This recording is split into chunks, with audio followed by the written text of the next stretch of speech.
morning, everyone.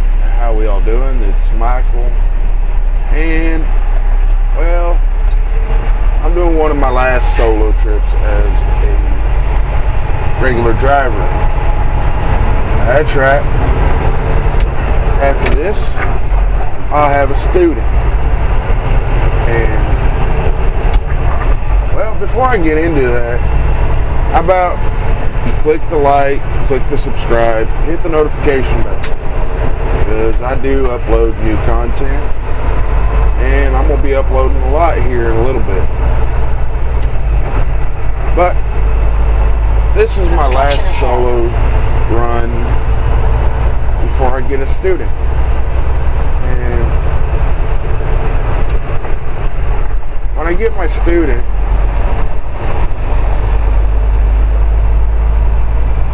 eager to learn. And that's one thing I can also say I do like. A student that's wanting to actually learn how to do this. Not just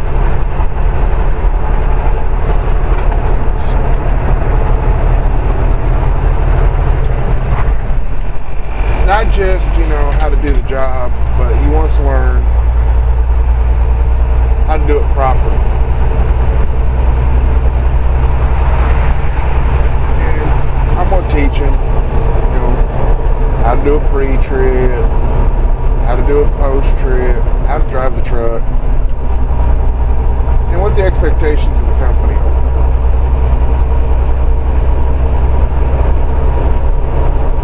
And I'm actually glad I have a student that's wanting to learn. Because when a student is willing to learn, it means a few things. One, they're not just wanting to do this just because. A lot of people come to this industry thinking it's super easy. It's not. If you're not careful, it can wear on your body.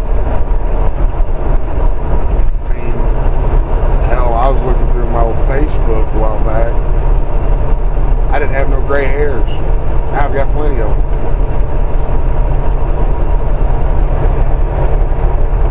Well, that may just be hereditary. I don't know. Looks like we got a truck coming up. So slide on over so he has all the room in the world to come over. That's one thing we need to do is quit trying to beat everyone to the end of the yard.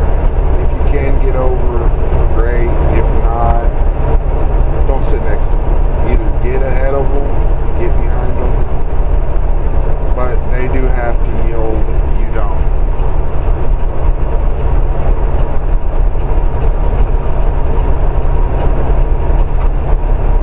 I've talked to my student a little bit yesterday, because he's actually up at the yard. I was supposed to be there yesterday, but some stuff happened. Shit happens. Let's just put it simple. What else? We're actually on our way to Conroe, Texas.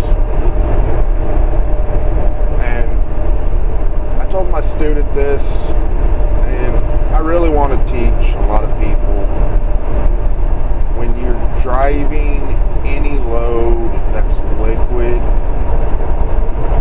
if you're not careful, you can get what truckers call a surge. Basically what that is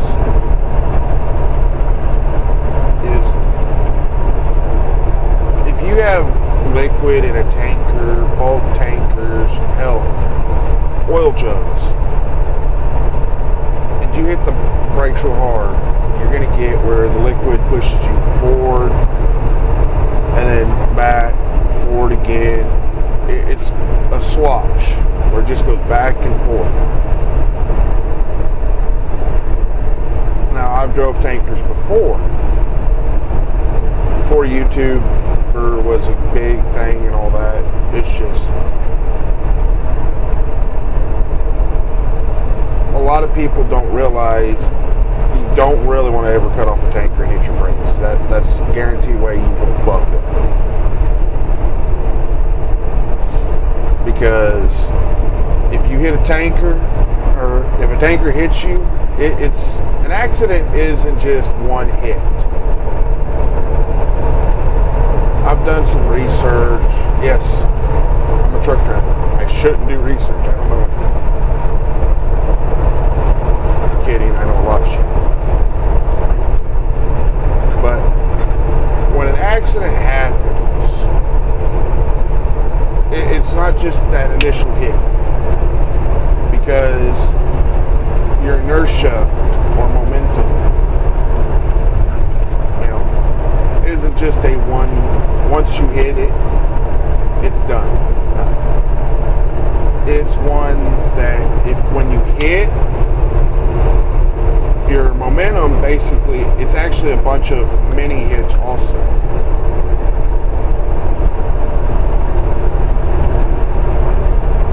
That's just because a car will come in front of you. So, right. If a car comes in front of you, hits the brakes, it's going to hurt. Because, like I said, it's a bunch of hits at once. It's not just one hit. Now, if you hit something a lot softer than you, it's one hit, but I mean, if you hit a person, a animal, bird, it's just one hit to them. It's one hit to a car if you look at it, but it's actually not. It's a bunch of hits. The difference being is you hit something that's soft, it's not going to. But I'm getting a little off topic of I actually have a student. That's what this video is about. For the life of me, I can't remember his damn name, but I'm not going to put that in the video. So, yay. I know my students from Florida. I live in Texas. He wants a student that's going to teach him how to run and never have to do a restart. And it's a good thing to have, good thing to know. Whenever you don't stop and do a restart, you basically have to learn how to run off your hours 8 days a week. And it's doable. Some people don't recommend it. Me, if you know what you're doing, do it by all means.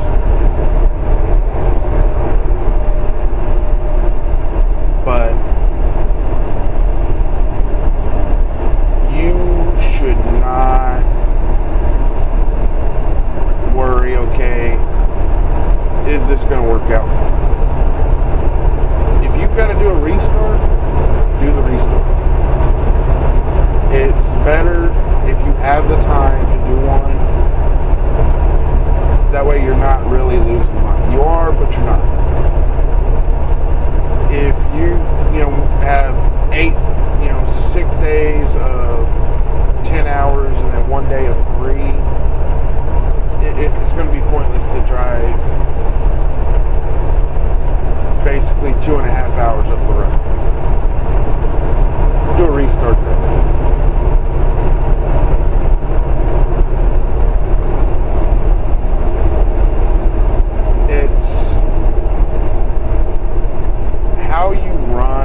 finish a load and you do a restart, they're not, hey, you got this load for you. I'm in the middle of a restart. Oh.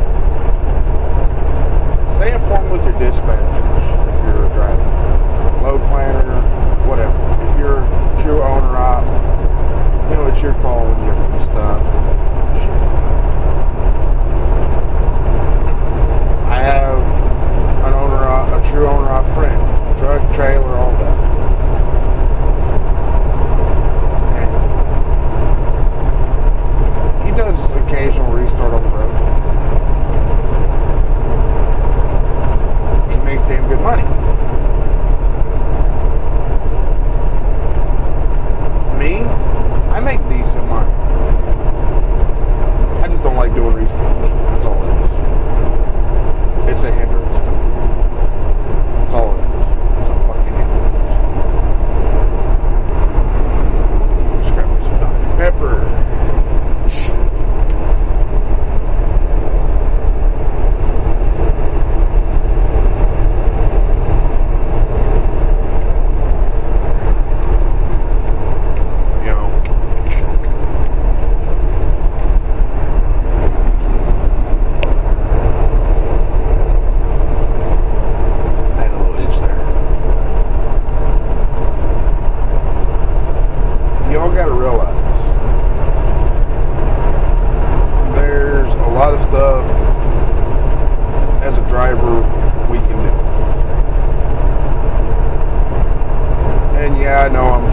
Cutting back and forth between me talking and you see me and you seeing the scenery. I've been told some people want to see scenery. By all means, I'll give you some scenery. Right now we're going down I-85 in Alabama. And it's beautiful out here. It is. I actually stayed at a rest area last night because I wasn't going to fight for a parking spot. I know some drivers, I ain't stopping in a rest area. I want to have that hot meal. I have a fridge in my truck. I carry food in my truck for that reason. I can stop anywhere. That's another thing. Don't think that even owner ops occasionally have bad rules. It's always good to have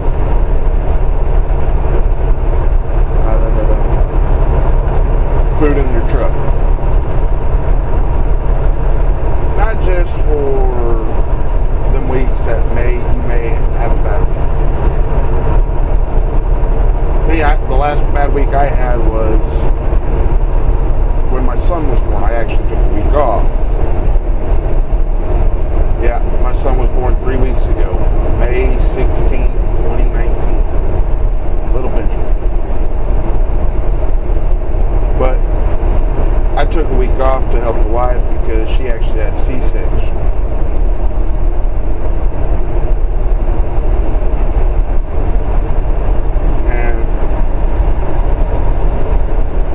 Another reason to have food on your truck is if you're stuck at a customer, you have something to eat if you get home. If you're up in the north and you get snowed, they shut down the roads and you're like at a rest area, you're stuck on the road, anything like that. It's always good to carry food in your truck. I'm not saying, you gotta have filet mignon and all that.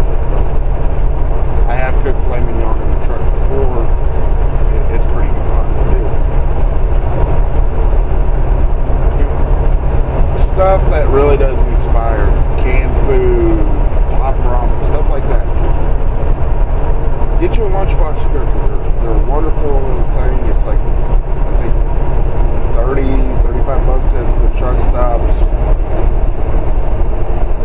It's a good thing to have if you're just keeping it on your truck as a just in case. Keep water on your truck. I can't stress that. I know I drink Dr. Pepper. I do have water in my truck. I drink at night. Or if I just don't feel like getting water or getting soda, I'll just drink water. I do drink other, Dr. Pepper or Gatorade. Favorite of the Gatorade's orange. Hate the Powerades. Love the Gatorades.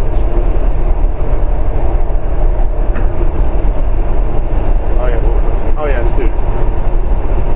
But I'm gonna be at my customer hopefully today. Get this load off first thing in the morning. Run up to Dallas, pick up my load, run go get my student. And me and my student, we're gonna see what he can do. Because I'll pick up my load early if I'm lucky. Sometimes I'm not lucky, I can't pick it up early. Sometimes it's first come, first serve. There's many variables. It's like they're gonna widen this bridge. Holy hell. I'm scared. That's one of my next videos I'm gonna be doing. And it's gonna be work zone safety. Because summer, spring, and fall, a lot of these places just go hog wild and want and make sure roads are up to date, roads are taken care of. Some states, I don't think that's true on the second part, but I digress. That's just my personal opinion. But I'm going to end the video here. That way, you can drive, do some other stuff. Who knows? I might do another video after my 30-minute break. I had just barely started my day, but it's always good to try to set yourself up with a couple. As Mr. Rogers says, before I say my usual outro, I've got a Discord. I want y'all to join me.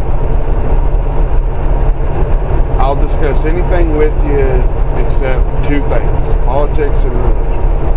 I don't like that stuff. If you do, that's your choice. But join my Discord. 9 times out of 10, I'm, whenever I'm off, I'm on the Discord. But enough about that.